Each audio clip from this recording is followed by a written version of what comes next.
The Science of Reading presentation by Claire Berthew.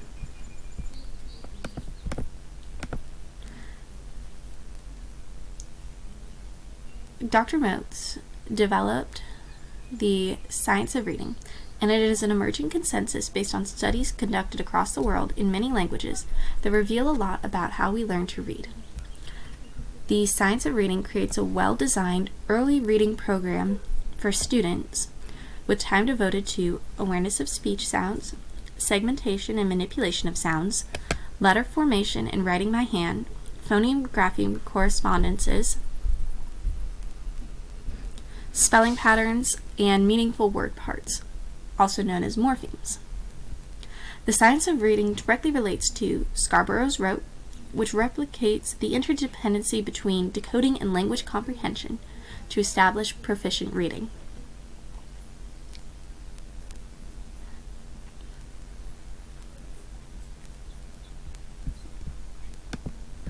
The brain plays a very important role in the development of reading comprehension.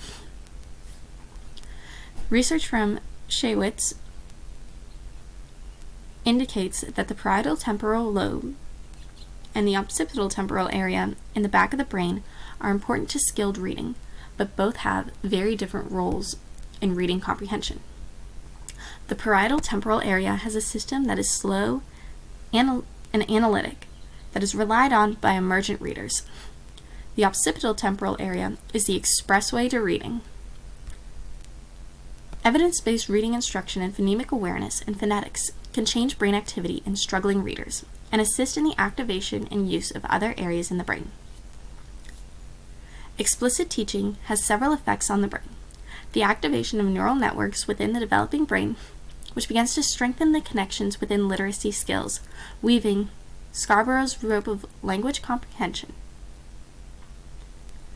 Through Scarborough's rope, comprehension becomes increasingly strategic, and word recognition becomes increasingly automatic, and these skills build automaticity of skilled reading. The simple view of reading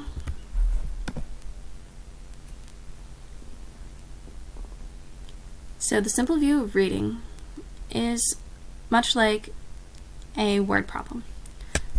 If you have your word recognition times language comprehension, which equals your reading comprehension.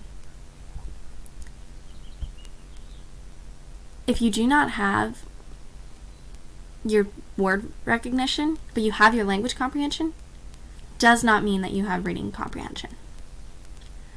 So word recognition is the ability to transform your printed language into spoken language.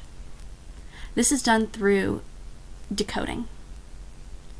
Decoding is the ability to sound out words based on phonetic rules.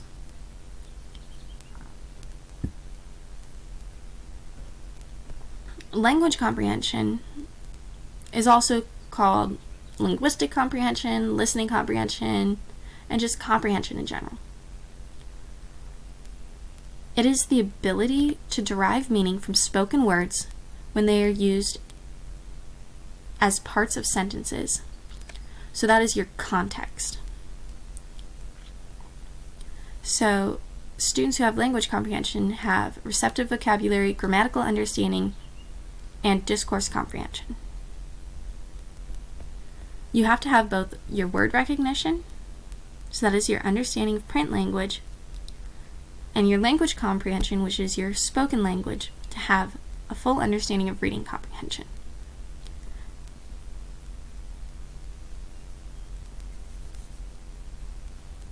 It is possible for students to have strong language comprehension and still be a poor reader if there's difficulty with decoding.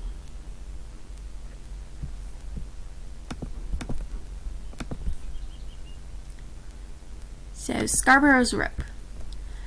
Scarborough's rope and the science of reading are interconnected through both having the recognition of interplay between the different reading components and the significance of achieving reading proficiency. So, as you can see, there's language comprehension and word recognition. Language comprehension is, if we look back at the simple view of reading, is your is your language comprehension. So that's your ability to understand spoken language. Your word recognition is that ability to transform print into spoken language. So skilled reading has language comprehension, which is your background knowledge, your facts, concepts, vocabulary, your language structures, verbal reasoning, and literacy knowledge. Word recognition is your phonological awareness, your syllables, your phonemes, decoding, so your alphabetic principles, letter sound comprehensions. And then your sight recognition of just those familiar words that we see in our everyday uses. So the 4-part processing model. So this is taking everything from Scarborough's rope, the 4-part. So Scarborough's rope and the simple view of reading, putting it into this processing model. So this hourglass shape was developed by Dr. Carol Tolman, and it shows the connections between the phonology, the orthography, meaning, and context. So you can understand the phonological meaning of a word. You can understand the orthographic meaning of the word. But you also have to understand the phonological and orthographic word come together. Through that meaning, you're able to figure out what the context of the words are. So we look at the letter, which is orthography. Then we go to sound it out, which is the phonology. Then we ask ourselves, what is the meaning of this word? Then, after we ask ourselves, what is the meaning of the word at its root, we ask ourselves, what is its contextual meaning in this discourse? So, in the classroom, in a 4th to 8th grade classroom, the science of reading helps to provide a framework for literacy skills for proficient readers at these grade levels. The skills that will be explicitly taught at those grade levels will be phonemic awareness, vocabulary development, fluency, comprehension, and writing.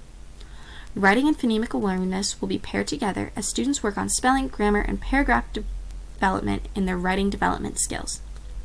They will also work on segmenting and manipulating words using affixes. So those are your suffixes. Fluency and comprehension will be paired in the classroom so that students read with accuracy. They will also be able to understand main ideas and make inferences in summarizing what they have learned. Here are the references.